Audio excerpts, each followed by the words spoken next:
If you need a taxi now, here's a tip. Call United Taxis to make that trip. 556677, just dial. United Taxis get you there in style. My name is Dilya Raza. I'm 47 years old. Came to England in 1988. I'm from Iraq, from Kurdish origin. Went to university in a city called Maysan, which is near Basra. Did accounting, graduated, and soon after that I decided to leave the country for political reasons. The reason I left my country was because I have to make a choice, either save my life or stay there and get prosecuted, and probably my family as well, which and I mean my brothers and sisters. So I took the decision to come out of the country. So I came to England as a political refugee.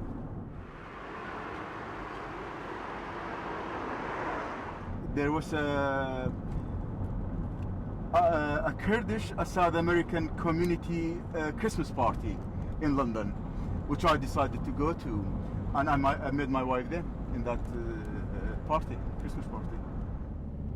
I knew she's the right person for me, and she knew I'm the right person for her. So there was no sort of we felt that we belonged to each other. We didn't want to be away from each other. And I wanted to settle down, basically. So within a few months we got married.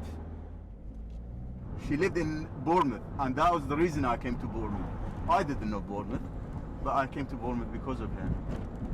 And I never looked back, really.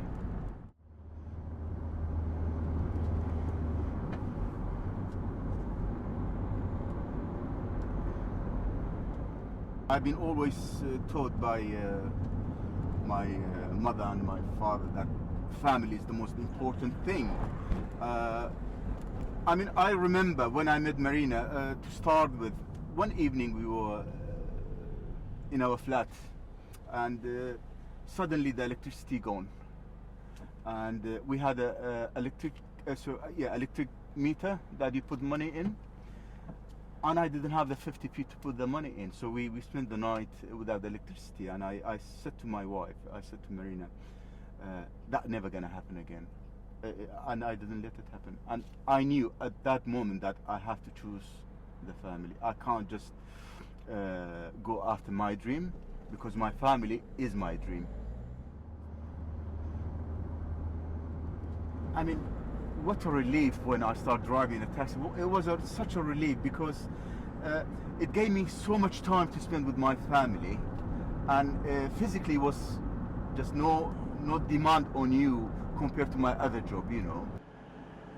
I remember one day coming back after being away for a few days working, my son not recognizing me, was like kind of scared to come to me, you know. It took him a few minutes to realize that it is me, I'm his dad, you know. So it was just like a shock to me, you know. And I realized, okay, the family's first thing, and I have to provide for them, but it's not just the money side of it, it's the emotional and the you know, me just being there is very important as well.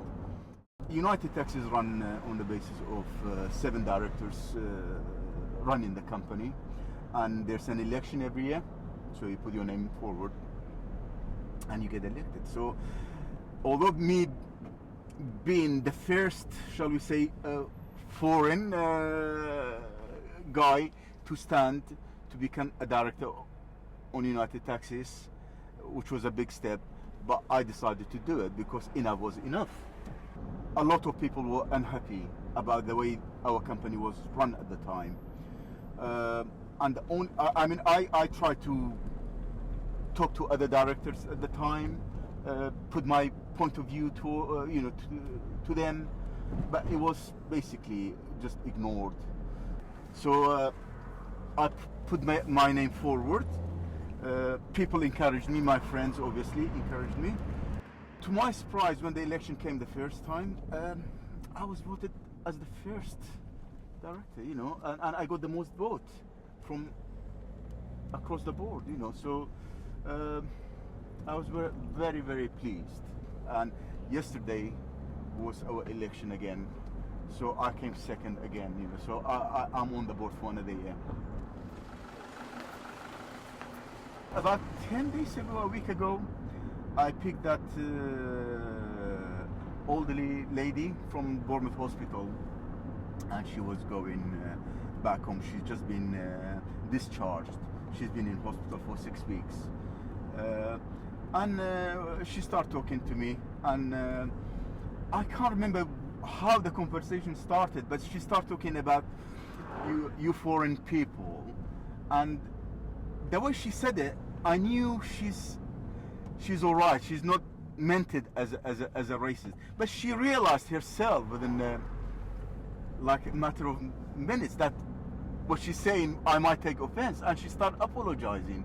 She's saying to me, "I'm really, really sorry. I don't mean it that way. I don't mean it in a bad way." I said, "Listen," I told her, "Listen, I can tell by your voice, you know, if you are being racist or not. No, that's fine. You know, it's absolutely fine." She was a lovely, lovely lady, you know. But I mean, sometimes you do forget the older generation and the newer generation. The older generation, they don't know about all that political correctness, which sometimes, to be quite honest, it gets on my nerve as well, you know. Nobody taught me how to drive a car. I taught myself.